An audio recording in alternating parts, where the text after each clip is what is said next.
katawan aning bulan sa November 1. Kamu sa lang nagkomentarya sa mga kamanan ng mayroong mga nakamot o nagampo ng Diyos. Kagikan sa ilang pagkahibugso, hantod sa ilang kamatayon, himayawan ng imong ngalan sa ilang kaugalingon ng Diyos. Nagampo ko nga ang talang na masikumsan sa sitwasyon silang kinabuhi. Mahimong oportunidad na sila makailag kanimo, makasinati kanimo o Diyos.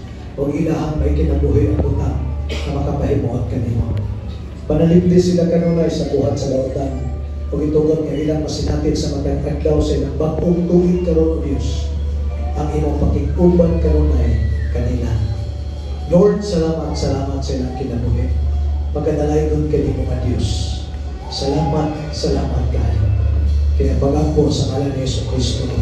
Amen o Amen. Praise God. Kung natawag naman sa birthday. Today is your birthday, your most special day. You must be happy more than yesterday. Forget all your sorrows, it's time to rejoice. Today is your birthday, your most elated day.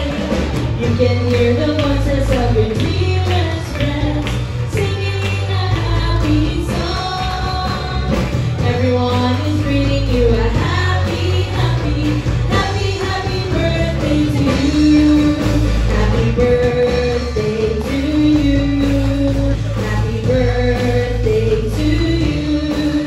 Happy birthday, happy birthday, happy birthday to you. May God bless you more. May God bless you more. Happy birthday, happy birthday, happy birthday to you.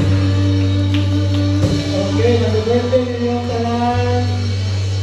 Sige, makalingkod sa pahili sa Tamulangaw. Sige, paglingkod mo.